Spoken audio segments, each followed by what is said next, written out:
গান শুনছিলাম, তার মাঝখানে কথা নিশ্চয়ই কারো এখন ভালো লাগবে না। আমি খুব সংক্ষেপে দুটো কথা বলেই নেমে যাব। দেশ বরেণ্য শিল্পী, কিংবদন্তি তুল্য মানুষ কলিম শরফেকে জন্মশতবার্ষিক গভীর শ্রদ্ধা জানাই, ভালোবাসা এবং কৃতজ্ঞতা জানাই।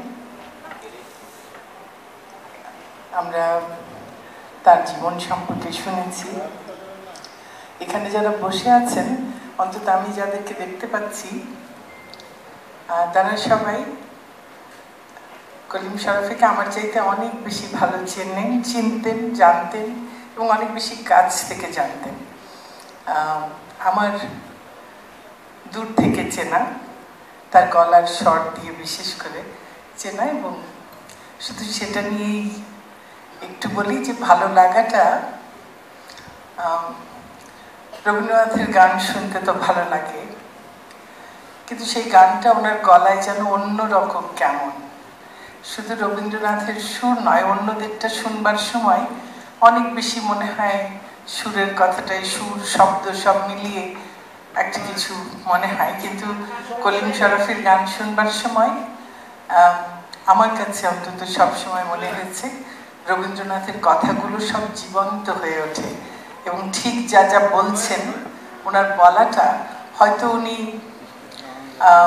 রাজনীতির মানুষ, নাটকের সংগঠক, এত রকম কিছু করেছেন বলেই হয়তো সেই বলাটা, গানটা গাইবার সময় কথাগুলো একদম ভিন্নভাবে হয়তো বলা। সেই জন্যে আমার কাছে অন্তত তার গান শুনলে সেরকম মনে হয় কথাগুলো অনেক বেশি জীবন্ত হয়ে ওঠে। তার কন্যা আলিয়া শরাফিকে এবং বাংলাদেশ জাতীয় জাদুঘরকে আমি আন্তরিক কৃতজ্ঞতা জানাই যে এই জন্মশতবর্ষের এই অনুষ্ঠান এমনভাবে করছে, যে জন্য আমরা আজকের এই অসম্ভব সুন্দর অনুষ্ঠানটি উপভোগ করতে পারছি। তিনি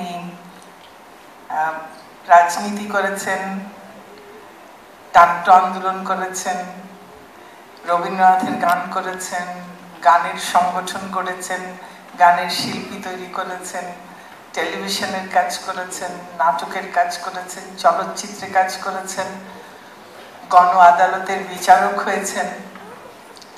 আর বাচ্চু ভাই যেটি বলেছেন, সত্যিকার অর্থেই আমাদের সেই সব আন্দোলনগুলোই সবচাইতে সফল, যেই আন্দোলনে রাজনীতি আর সংস্কৃতি হাতে হাত ধরে হেঁটেছে।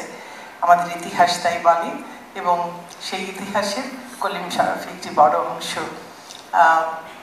আমরা তিনি এত কিছু যা কিছু করেছেন, তার সব কিছুর মধ্যেই কিন্তু একটা রাজনীতি ছিল, সেটা গণমানুষের রাজনীতি, মানুষের জন্যে, মানুষের অধিকারের জন্য কাজ করবার রাজনীতি।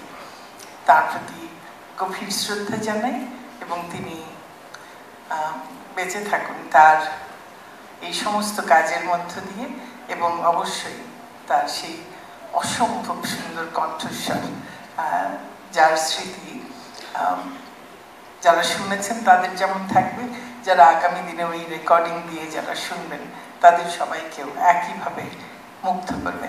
আপনাদের সবাইকে অনেক ধন্যবাদ। জয় বাংলা, জয় বঙ্গবন্ধু, বাংলাদেশ চিরজীবী।